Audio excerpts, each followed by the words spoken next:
Hi, this is Terry Harlan, and I want to welcome parents and students to SAT, the 7 Deadly Sins.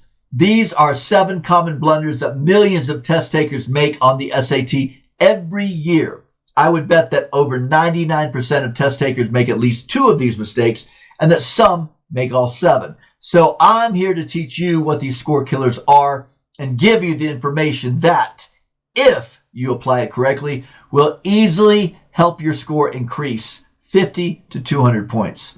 Now, if you're already scoring above a 1500, I can't promise such dramatic results, but you'll likely see something that you're doing wrong that you can change and add up to 50 points to your score as a result. Well, while this video is to help test takers, I do want parents to know these 2 important misconceptions about the SAT. First, that it accurately measures your child's ability in math and English. Okay, so the writing section does a pretty good job of measuring how well you understand the mechanics of English. But the reality is that this test, even after its relaunch in 2017, is actually designed to measure problem-solving skills in weird but ultimately predictable ways. And they use math and English because that's the subjects that everyone takes.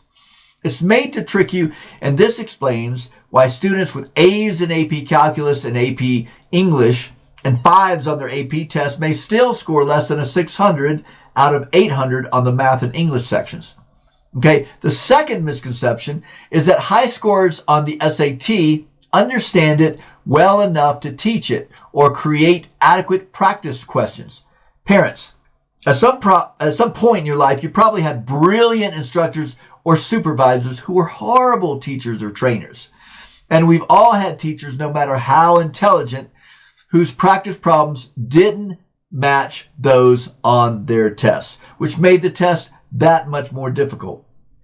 So, just because you ace the SAT does not mean you know how to help others ace it. So, with those things in mind, let's look at the 7 deadly sins of the SAT. Sin number 1, practicing the wrong question. So, what are the right questions to practice? Well, those are the ones that are designed by the SAT makers themselves, the College Board, or by Khan Academy. Anything else could seriously miss the mark. And with a test with so much to study for, why would you want to practice the wrong questions?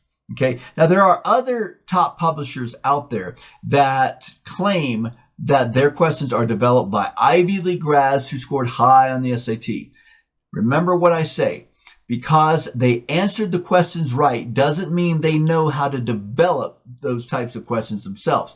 The College Board literally spends months to years developing test questions, testing each question out and testing out all the different answer choices, including the wrong ones, which they have meticulously designed to trick you. You see, it's not just the question that matters, it's the answer choices, particularly the wrong ones, because those are the ones that are trying to steer you to them and steer you to a lower score. And the people at Khan Academy who developed their questions are actually the very same people who developed questions for the SAT.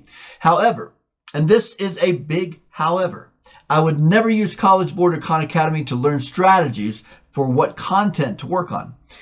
In another video, I go over how to use Khan Academy and College Board materials properly so that you don't waste countless hours of practice on quizzes or studying things that won't help. Sin number 2, interpreting too much. The answer to every SAT question in the reading section that does not refer to an illustration either paraphrases or demonstrates an idea from the text. That's it. Even if you are asked to interpret or infer something, the answer will be found in the text. There's no guessing as to what the author would think. Okay, questions like, what would the author of passage A most likely think of such and such in passage B, can clearly be found in passage A, stated in passage A. And unlike a test in school, for which you get at least partial credit for making a good argument, or where teachers have written questions in a way that could allow you to logically assume multiple answers, The SAT's questions have been pored over for months to years before they ever make it on the SAT in order to get them right. That way, there is only one objective, definitively correct answer. So even if the question says, which answer most likely blah, blah, blah, or which answer best answers blah, blah, blah, there's only one good answer, and the other answer choices are bad. So if we remove the answer that best answers the question, there is no second best answer. In fact, there is no good answer choice. So when you come across 2 or 3 answer choices that seem to answer the question, know for sure that at least 2 of them are wrong, and you need to figure out why. Now, I teach students like you how to figure out what's right, what's wrong, and why. I can teach you how to see what fails within every wrong answer choice so that you can identify patterns more easily. Okay? So, no interpreting outside of the text and no looking for subjective themes or answers. Sin number 3, not warming up. This could cost you 50 points, folks. Singers warm up before performances, dancers before recitals, actors before plays, musicians before concerts. Politicians do it before their speeches. Athletes do it before their matches. Why would you not warm up before a major event like the SAT or any test for that matter? Because everyone warms up at some point, but test takers aren't warmed up until they are about 15 minutes into each section. Sorry, you've just lost 50 points because of that. So here's what you do. Take one reading passage and its questions, one writing passage and its questions, and about 7 to 9 math questions of different levels, including a grid-in question. You pick them out 2 nights before the test. You get to the test site early, and you do them to warm up your mind. Okay? Then stay in the zone until and throughout the test. Be sure to pick problems now that you have already done and know how to do. Don't pick new problems and ones that you remember the answers to. A singer or athlete's not going to warm up with new exercises just before she or he performs, and neither should you. So warm up and get those 50 points you deserve. Sin number 4, memorizing the wrong formulas. Okay, this is a fun one. Almost every math question on the SAT can be solved within 30 seconds using just the formulas provided at the beginning of the section or no formulas at all. Now, I can show you the tricks and shortcuts to take when looking at certain problems because there are only a limited number of math concepts on the SAT. Some people think the SAT tests anything you've done in algebra or geometry or probability or stats or whatever, and that's not true. There's only a certain number of concepts, and the types of questions which are designed to trick you repeat themselves over and over from test to test. So if you learn how to do these questions in practice, then on the SAT you can easily get through them without any formula at all or just using the ones at the beginning of the section in the fastest manner possible. Now, that being said, there are a few questions that are either much quicker to solve with a certain formula that is not given or difficult to solve without it. I've whittled it down to the 7 formulas you need to know. And here are most of them, actually. Now, not all of these 7 formulas will appear on the SAT. Well, okay, y equals mxb, that's always on the SAT, sometimes several times. The circle formula is usually on the SAT. Pythagorean theorem, okay, that one is too. But the rest appear just occasionally. And more importantly, you need to know how to use them. So SATs don't give you questions to tell you what formulas to use. You'll never see the word slope or hypotenuse on the SAT.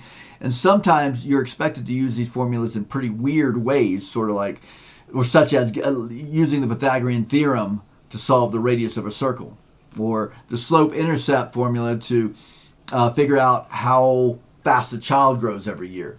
Now, you need to be able to see a problem and immediately recognize what formula you need, or you'll waste time and not finish the section. So you need to also know how to use every formula at the beginning of the section as well and know when to call these to mind. These are the things that I help students with, and I can help you to learn what formulas to use, when, and how. Sin number 5. Studying at the wrong time. Okay, two things I mean by this. One, probably another way of saying this is don't cram the week before the test, but there's more to it than that. The SAT is a long, difficult, comprehensive test. Waiting until the last minute to study will not likely improve your score unless you know exactly what you're looking for. And even then, it may not happen unless you have practiced enough. But specifically, I tell my students not to study at all the day before the test, to study no more than an hour or so 2 nights before the test, and don't work on any new concepts the entire week before the test. In fact, the week before should be dedicated to pacing exercises to improve your timing and practicing strategies, not to teach yourself what you don't know. I also highly recommend not taking full practice tests closer than a week before the test. A 1 in a million low score on a section just before the big day can unnecessarily shake a student's confidence. The other meaning for studying at the wrong time is studying hungry, studying late at night, studying tired, or making your first few sessions when you're in a bad mood.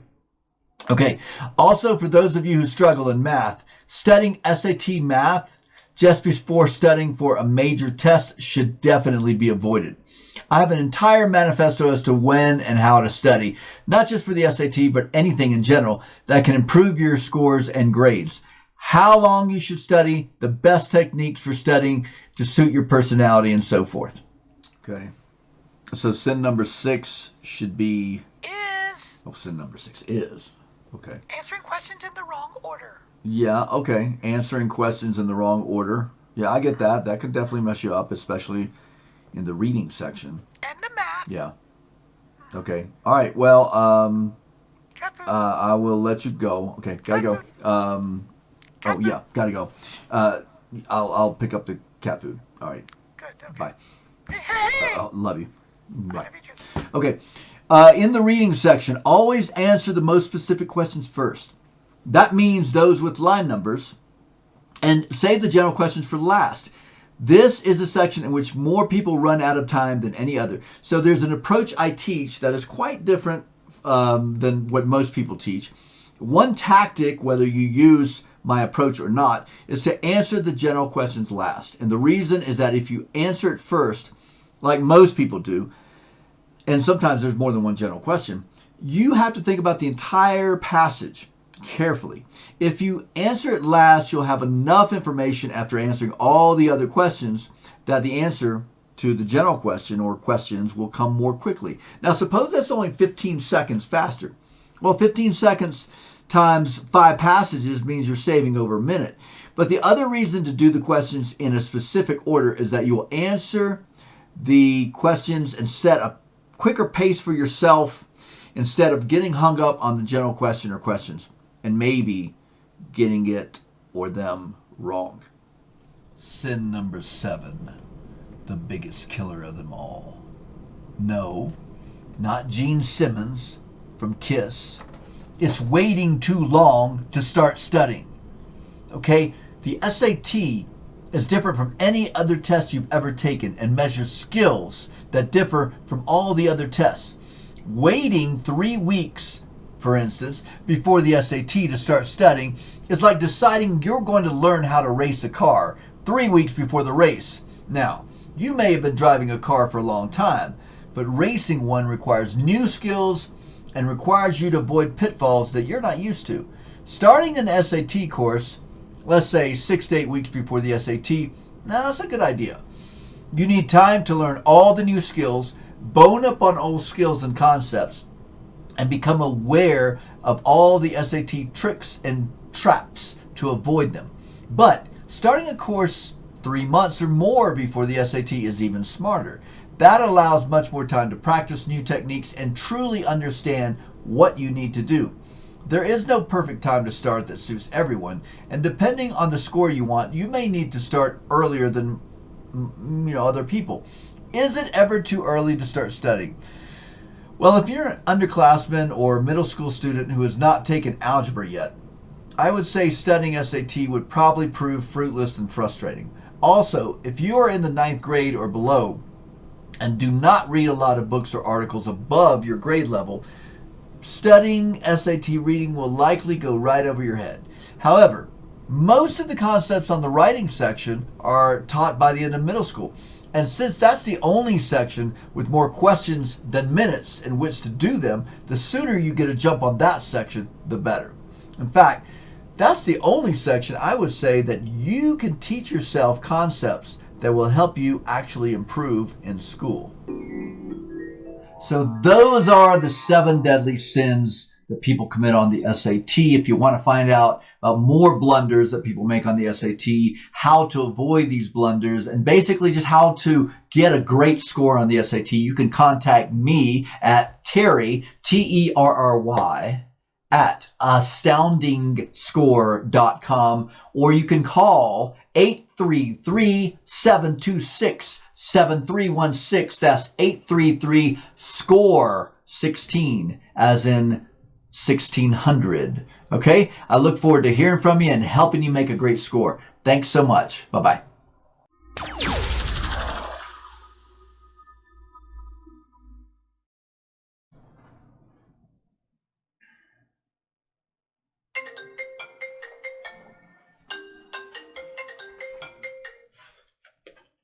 Hey, Hello? call me from the cell phone, huh? I mean, from the house phone, right? Yeah, I can't find myself. Oh, okay. Well, what's up? Did you talk about your techniques for answering the hard writing questions? No, that's for another video. Oh, well, did you talk to them about how to use all the math formulas? No, not today. Your special reading strategies? No, that I teach in another video or in class. Well, did you even mention the awesome classes? No, I didn't. I didn't talk about our Don't SAT you classes. think you should have? Yeah, probably should have. Did you even mention the phone number? Yeah, of course. 833-SCORE-16. How about the website?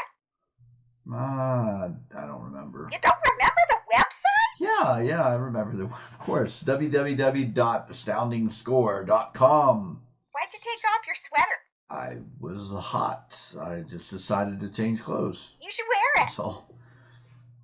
Okay. Yeah. You look good in it. Yeah. Okay. I will. Listen, I gotta get home and get the cat food. Oh, good. I'm glad you remembered. Well, you just. Speaking of cat, I need to go and find Margie. Okay. Hey, thanks for the suggestion for sin number 6 a while ago. I don't know what you're talking about. Listen, I need to find the cat and my cell phone. Wait, didn't you call me from your cell phone earlier? No. Anyway, love you. Okay. Bye. Love you. I'll see you at home. Bye. Bye.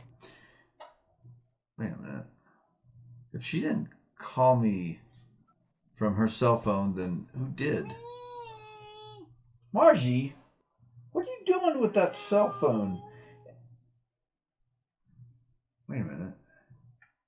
How'd she know I wasn't wearing my sweater?